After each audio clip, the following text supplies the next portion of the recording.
A teoria da alienação de Marx. Asher Horowitz. A alienação do trabalho que ocorre especificamente na sociedade capitalista é às vezes erroneamente descrita como 4 tipos ou formas distintas de alienação.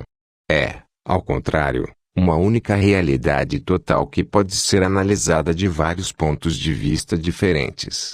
Nos manuscritos econômicos e filosóficos, Marx discute 4 aspectos da alienação do trabalho, tal como ocorre na sociedade capitalista. Um é a alienação do produto do trabalho, outro é a alienação da atividade do trabalho, um terceiro é a alienação da própria humanidade específica, e um quarto é a alienação dos outros, da sociedade. Não há nada de misterioso nesse colapso quádruplo da alienação. Segue-se da ideia de que todos os atos de trabalho envolvem uma atividade de algum tipo que produz um objeto de algum tipo, realizado por um ser humano, não um animal de trabalho ou uma máquina, em algum tipo de contexto social. A alienação em geral, no nível mais abstrato, pode ser pensada como uma rendição do controle por meio da separação de um atributo essencial do I, mais especificamente, da separação de um ator ou agente das condições de agência significativa. Na sociedade capitalista, a separação mais importante, aquela que, em última análise, está subjacente a muitas, senão a maioria das outras formas, é a separação da maioria dos produtores dos meios de produção. A maioria das pessoas não possui os meios necessários para produzir coisas. Ou seja, eles não possuem os meios necessários para produzir e reproduzir suas vidas. Os meios de produção são, em vez disso, propriedade de relativamente poucos. A maioria das pessoas só tem acesso aos meios de produção quando são empregadas pelos proprietários dos meios de produção para produzir em condições que os próprios produtores não determinam. Portanto, a alienação não é entendida por Marx como meramente uma atitude, um sentimento subjetivo de estar sem controle. Embora a alienação possa ser sentida e até compreendida, fugida e até mesmo resistida, não é simplesmente como uma condição subjetiva que Marx está interessado nela.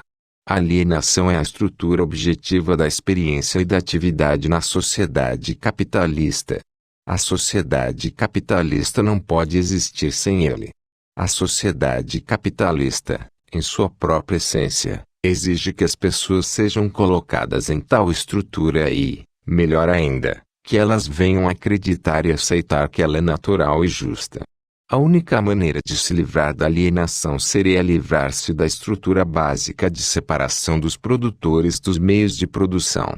Portanto, a alienação tem seus lados objetivo e subjetivo.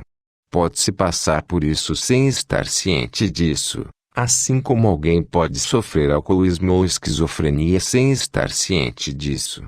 Mas ninguém na sociedade capitalista pode escapar dessa condição, sem escapar da sociedade capitalista. Mesmo o capitalista, segundo Marx, experimenta a alienação, mas como um estado, diferentemente do trabalhador, que a experimenta como uma atividade. Marx, no entanto, presta pouca atenção à experiência de alienação do capitalista, uma vez que sua experiência não é do tipo que provavelmente colocará em questão as instituições que sustentam essa experiência. O primeiro aspecto da alienação é a alienação do produto do trabalho. Na sociedade capitalista, o que é produzido, a objetivação do trabalho, é perdido para o produtor. Nas palavras de Marx, a objetificação torna-se a perda do objeto. O objeto é uma perda, no sentido muito mundano e humano, de que o ato de produzir é o mesmo ato em que se torna propriedade de outro. A alienação aqui assume a forma histórica muito específica da separação entre trabalhador e proprietário. Aquilo que eu produzi, ou nós produzimos, torna-se imediatamente a posse de outro e, portanto, está fora de nosso controle. Uma vez que está fora do meu controle, pode se tornar um poder externo e autônomo por conta própria. Ao fazer uma mercadoria como uma mercadoria, para o dono dos meios de produção, não apenas perco o controle sobre o produto que faço, mas produzo algo que é hostil a mim. Nós produzimos, ele o possui. Sua posse do que produzimos lhe dá poder sobre nós. Não estamos falando aqui apenas sobre as coisas que são produzidas para consumo direto. Mas basicamente, estamos falando sobre a produção dos próprios meios de produção. Os meios de produção são produzidos pelos trabalhadores, mas completamente controlados pelos proprietários. Quanto mais nós, os trabalhadores, produzimos, mais poder produtivo existe para outra pessoa possuir e controlar. Produzimos o poder de outra pessoa sobre nós. Ele usa o que produzimos para exercer seu poder sobre nós. Quanto mais produzimos, mais eles têm e menos temos. Se eu ganhar um salário, posso trabalhar por 40 ou 50 anos e, no final da minha vida, não tenho muito mais do que tinha no início, e nenhum dos meus colegas de trabalho também. Para onde foi todo esse trabalho? Alguns foram usados para nos sustentar para que possamos continuar trabalhando, mas muito foi feito para a reprodução ampliada dos meios de produção, em nome dos proprietários e de seu poder. A sociedade fica mais rica, mas os próprios indivíduos não. Eles não possuem ou controlam uma proporção maior da riqueza. A hostilidade do produto sobre o qual renuncio ao meu controle ao vender meu trabalho. Isso também se refere ao poder desumano das leis impessoais da produção. As leis da produção capitalista têm poder sobre mim. O patrão, o próprio proprietário capitalista, pode ser simplesmente considerado apenas o representante de forças mais remotas, ocultas e inescrutáveis. Sua desculpa, quando ele me informa que não sou mais necessário, que ele teria que fechar o lugar ou ir à falência se não fizesse isso, não é uma mera desculpa. O próprio capitalista é apenas um padre que vive bem do serviço do capital, e não um Deus. Quando Deus fala, ele também deve pular, ou ele se encontrará no meu lugar, onde Deus sabe, ninguém quer estar. Então, entre ele e eu, não é nada pessoal. Mas este é exatamente o problema, não há desculpa. O segundo aspecto da alienação, a alienação da atividade do trabalho, significa que, no trabalho, perco o controle sobre minha atividade vital. Não apenas perco o controle sobre a coisa que produzo, mas perco o controle sobre a atividade de produzi-la. Minha atividade não é a autoexpressão. Minha atividade não tem relação com meus desejos sobre o que quero fazer, nenhuma relação com as maneiras que posso escolher para me expressar, nenhuma relação com a pessoa que sou ou posso tentar me tornar. A única relação que a atividade tem comigo é que é uma forma de encher minha barriga e manter um teto sobre minha cabeça. Minha atividade de vida não é atividade de vida. É apenas um meio de autopreservação e sobrevivência. No trabalho alienado, afirma Marx, os humanos são reduzidos ao nível de um animal, trabalhando apenas com o propósito de preencher uma lacuna física, produzindo sob a compulsão da necessidade física direta. A alienação da minha atividade vital também significa que minha atividade vital é dirigida por outro. Alguém, o capataz, o engenheiro, a matriz, o conselho de administração, a concorrência estrangeira, o mercado mundial, a própria maquinaria que estou operando, decide o que, como e por quanto tempo e com quem vou atuar. Outra pessoa também decide o que será feito com meu produto.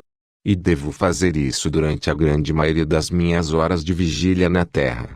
O que poderia e deveria ser uma atividade consciente e livre, e o que eles me dizem que eu me contratei para fazer como trabalhador livre, torna-se trabalho forçado. É imposto pela minha necessidade e pela posse do outro dos meios de satisfazer todas as necessidades. Como resultado, me relaciono com minha própria atividade como se fosse algo estranho para mim, como se não fosse realmente minha, o que não é.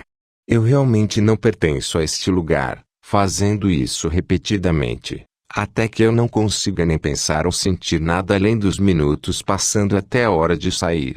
O verdadeiro eu quero estar fazendo alguma coisa. Minha atividade se torna a atividade de outro. A vida passa a ser dividida entre o trabalho estranho e a fuga do trabalho, que para nós é lazer. Como nossa própria atividade vital se torna um poder estranho sobre nossas vidas, a atividade em si recebe uma má reputação. E tendemos a evitá-lo quando estamos sozinhos, em nosso tempo livre.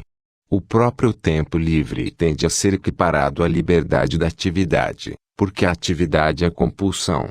A liberdade é equiparada ao oposto de ação e produção. Liberdade é consumo, ou apenas diversão passiva e irracional, ou apenas desabafar.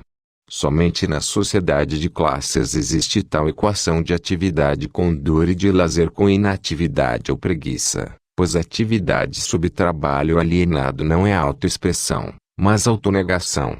Todas as nossas capacidades são divididas em habilidades comercializáveis.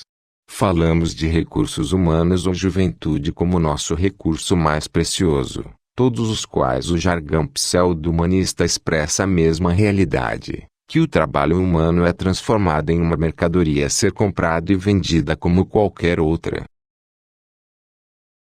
À medida que essa civilização avança, obtemos, é claro, uma separação cada vez mais sutil e detalhada de mão e cérebro, de sentido e inteligência, manifestada nas capacidades truncadas de senhores e escravos assalariados. É provável que algumas pessoas passem a vida inteira desenvolvendo a capacidade de localizar defeitos nas extremidades das latas. Isso se torna a sua contribuição forçada para a espécie humana. E é nesse sentido que não estamos sem motivo, nos últimos estágios do capitalismo, de pensar em nós mesmos como apêndices de uma máquina. Em certo sentido, o capitalismo envolve uma devolução mesmo atrás do animal de trabalho. Pelo menos o animal de trabalho é um organismo total escravizado. Até mesmo uma ferramenta ou um escravo pode ser usado para realizar muitas coisas diferentes. Mas quando você chega ao estágio mais alto do capitalismo, as funções humanas podem ser mais desumanizadas do que as de uma ferramenta. Você se torna o apêndice de uma máquina, apenas parte de uma ferramenta, uma engrenagem na vasta máquina de produção por muitas vias. Então, a alienação do produto e da atividade do trabalho leve envolve a alienação em seu terceiro aspecto, a alienação do eu ou da essência humana. Não é apenas o produto que se torna um poder alienígena. Não é apenas que o autodesenvolvimento se torna abnegação. Internamente relacionado a esses outros está uma perda de si mesmo. Alienar minha força de trabalho, ser forçado a vendê-la como mercadoria no mercado, é perder minha atividade vital, que é o meu próprio eu. É tornar-se diferente de mim mesmo. Às vezes, falamos inocentemente sobre estar fora de nós mesmos ou nos sentirmos distantes de nós mesmos. Ou às vezes usamos a linguagem da busca por identidade e autenticidade, de não saber quem somos ou não reconhecer quem nos tornamos. Do ponto de vista marxista, estamos falando de algo social e histórico, e não de algo metafísico ou existencial. Em um nível ainda mais profundo, o sentimento de perda de identidade ou perda de significado é uma expressão, mas ainda alienada, de nossa perda real de humanidade, alienação do ser espécie humano, como Marx às vezes o chama. Isso é uma coisa que os marxistas querem dizer quando falam sobre desumanização. Há um outro aspecto da alienação de si mesmo ao qual Marx presta pouca atenção em seu trabalho posterior, mas que recebe alguma menção nos manuscritos e permanece importante em um nível implícito. E talvez seja mais apropriado discuti-lo em relação à alienação de si mesmo. Esse outro aspecto é a alienação da sensualidade. Marx concebe a história do trabalho humano como, entre outras coisas, uma formação dos próprios sentidos humanos. Os sentidos humanos não são mecanismos passivos, uma lousa em branco na qual o mundo deixa a sua marca mais ou menos clara e fortemente. Marx entende a própria percepção sensorial como o resultado de um processo de trabalho de um sujeito histórico. As formas sensíveis nas quais percebemos as coisas e suas relações são, portanto, o produto da história de um sujeito ativo. O sentido em si não é dado, de uma vez por todas, mas aberto à educação, ampliação, refinamento, formação e reforma. Se os próprios sentidos são um produto do processo de autoconstituição coletiva humana, é significativo falar de uma alienação da sensualidade. Na sociedade capitalista, nossa atividade de vida é alienada. Como resultado, nos envolvemos em atividades inerentemente sensuais, mas de uma forma alienada, quase exclusivamente, isto é, para fins não sensoriais, extrínsecos e estranhos. Para satisfazer virtualmente qualquer necessidade, devemos, na sociedade capitalista, trabalhar por meio do dinheiro. A maioria das coisas que fazemos para ganhar dinheiro ou para nos colocar em posição de ganhar dinheiro, ou melhorar nossas capacidades de ganhar dinheiro. Há muito pouco, se é que há alguma coisa que um ser humano poderia imaginar querer, que não nos seja oferecido como um possível objeto de uma transação em dinheiro. Assim, as coisas com as quais estamos engajados nunca são abordadas com vistas ao seu próprio valor intrínseco ou ao seu valor humano em um sentido mais amplo. Na maioria das vezes, não nos relacionamos com a maioria das coisas em termos de sua realidade intrinsecamente sensual e estética. Os imperativos da sociedade capitalista entram assim em nossa experiência consciente e semiconsciente, mesmo no nível dos próprios sentidos e percepções. Somos ensinados a literalmente ver e sentir as coisas como utilidades, como contadores abstratos no processo de ganhar ainda mais dinheiro. Tornamo-nos alienados do que Marx chama de nossas sensibilidades humanas subjetivas. Nossos sentidos não são tanto animalizados ou brutalizados quanto mecanizados. Se nossa atividade vital fosse nossa, isso envolveria necessariamente o cultivo intensivo de nossa capacidade de apreciação estética da realidade sensível. Os humanos são, afinal, de acordo com Marx, a única espécie que pode produzir na apreciação consciente das leis da beleza. Sobre o trabalho alienado, a experiência sensorial torna-se um signo modificável para coisas e relações que podem ser transformadas em dinheiro, o signo de todas as coisas. Porque nossa atividade é degradada ao nível da subserviência mecânica às necessidades grosseiras, ou, em reação a isso, talvez nos tornemos estetas, consideramos tudo apenas do ponto de vista do uso que pode ser feito. Ou passamos a atribuir uma percepção de beleza ou valor estético àquilo que tem um preço alto. Podemos ficar impressionados com o suposto valor estético de algo porque é caro. Essa relação com tudo, até mesmo com os objetos de sentido e beleza, em termos de sua utilidade para a reprodução ampliada do capital, significa que não temos mais olho para a coisa em si. Orientados principalmente para pedaços do mundo cujo valor monetário significa que eles são essencialmente intercambiáveis, somos levados muito mais facilmente a nos relacionar conosco mesmos e uns com os outros dessa maneira. Começamos a avaliar a nós mesmos e uns aos outros em termos da quantidade de dinheiro que podemos ganhar. Ou partes de nós mesmos podem ser classificadas em tais termos. Somos menos capazes, se ainda capazes, de perceber e apreciar as qualidades intrínsecas de qualquer coisa, incluindo até mesmo nós mesmos. Essa desumanização dos sentidos, da percepção e do julgamento não é algo acidental para a desumanização dos humanos. Somos assim levados ao quarto aspecto, a alienação de outras pessoas ou da sociedade. Uma vez que a comunidade tradicional, que se entendia como natural, é quebrada, os seres humanos tornam-se essencialmente objetos potencialmente úteis ou ameaçadores. Agora pode-se ter inimigos em um novo sentido. Somente com o colapso do comunismo primitivo o homem se torna um lobo para o homem. O homem é um lobo para o homem, era um dos ditados favoritos de Hobbes. O comportamento semelhante ao do lobo pode ocorrer e ocorre em sociedades primitivas e entre essas sociedades, mas não é o princípio dessas sociedades. Torna-se o princípio central e organizador das sociedades de classes. No mercado é difícil dizer que o antagonismo de classes se torna mais severo, mas o antagonismo entre os indivíduos certamente aumenta. Agora, de acordo com Marx, a natureza humana deve ser compreendida como o conjunto das relações sociais. Não é simplesmente nossa constituição neurofisiológica ou nosso DNA que nos faz comportar ou agir de forma egoísta. Vivemos, de acordo com Marx, em uma sociedade em que cada indivíduo deve ver em cada outro, não a possibilidade de sua liberdade, mas sua limitação.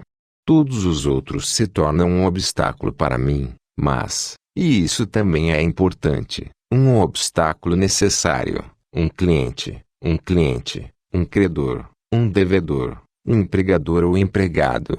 Nós nem sequer encontramos um substituto melhor para termos patriarcalistas como marido e mulher do que parceiro, o que sugere nada mais do que uma sala de reuniões cheia de advogados. O outro é um rival. Não é que a cooperação aqui seja impossível.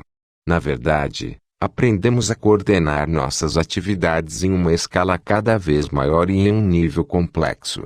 É que essa cooperação só pode ocorrer como uma coincidência de interesses próprios iluminados separados e concorrentes. Na sociedade feudal, ou na polis de Aristóteles, a atividade vital de uma pessoa era diretamente determinada pelo status social pré-ordinado. Junto a isso, porém, veio um vínculo solidário integrando os ocupantes dos vários estratos. A relação senhor-camponês era um vínculo direto e pessoal de lealdade e dever bidirecional, e até afeição. A exploração do camponês era parte integrante de uma relação patriarcal. Mesmo que a solidariedade de tais sociedades fosse uma pseudo-solidariedade, uma solidariedade baseada na exploração, ainda era uma solidariedade. O que a sociedade de mercado faz é esmagar implacavelmente os laços patriarcais entre senhor e camponês. Cada indivíduo deve ser jogado em seus próprios recursos para fazer o fortuna ou não, conforme o caso. A sociedade de mercado corta o elo patriarcal entre senhor e camponês, senhor e senhor, camponês e camponês, e o substitui pelo nexo monetário. Pois o relacionamento pessoal é substituído por um de indiferença pessoal. O resultado final da relação contratual é o dinheiro.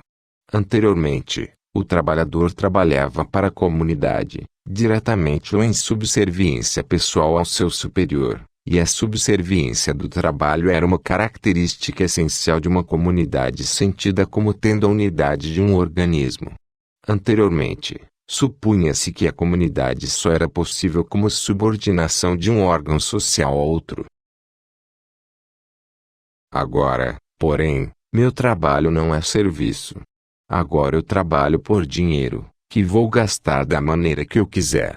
Como resultado, para Marx, embora isso seja de certa forma menos ilusório de viver, uma vez que não precisa depender de fundamentos religiosos ou míticos para justificar uma hierarquia explícita e clara, de outra forma é mais ilusório. Minha liberdade é em grande parte apenas na aparência. Na realidade, minha atividade vital ainda é entregue a um superior que é superior, embora ele seja formalmente por lei meu igual. Em seu trabalho posterior, Marx se concentrará especialmente no fato de que tudo é traduzido em termos monetários e que todas as relações são mediadas pelo dinheiro. Na sociedade capitalista, diz ele, todo mundo carrega o laço social no bolso. Embora Marx não apresente o ponto direto e explicitamente nos manuscritos de 1844, há uma conexão direta entre os pensamentos de Marx sobre a alienação da sociedade e sua crítica ao Estado. Aqueles que desejam seguir este tema mais adiante devem ler sobre a questão judaica. Para Marx, a existência do Estado implica o que poderíamos chamar de alienação política. Frequentemente, A noção marxista da abolição ou do desaparecimento do Estado é recebida pelo tipo de reação confusa que se pode reservar para a abolição do Sol, da Lua e das estrelas. Mas Marx não chamaria a operação de algo como a vontade geral de Rousseau de Estado. A forma de autogoverno direto compreendida na ideia da soberania da vontade geral não seria considerada uma forma de Estado. O Estado, de acordo com Marx, é o conjunto de instituições que surge para manter unida uma sociedade que está continuamente desmoronando. O Estado é uma função de outros antagonismos sociais mais profundos que são, em princípio, corrigíveis.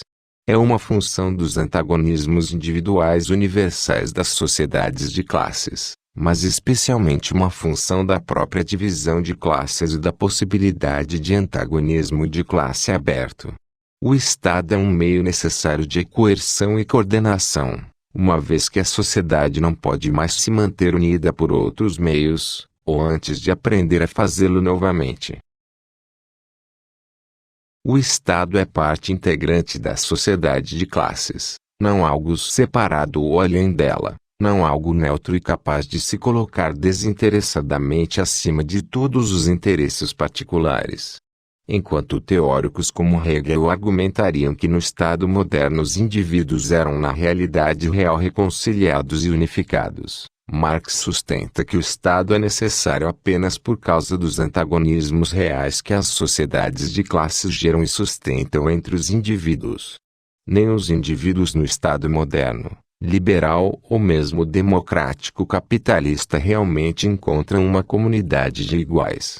Em vez disso, no Estado, eles se unem para negar a desigualdade e a separação que é a sua existência real na vida social e econômica. Sua união na comunidade política do Estado é, portanto, uma ilusão, porque eles estão separados de fato. A solidariedade de formas anteriores e mais orgânicas de sociedade é supostamente recuperada, na sociedade burguesa, na relação política de cidadãos livres e iguais.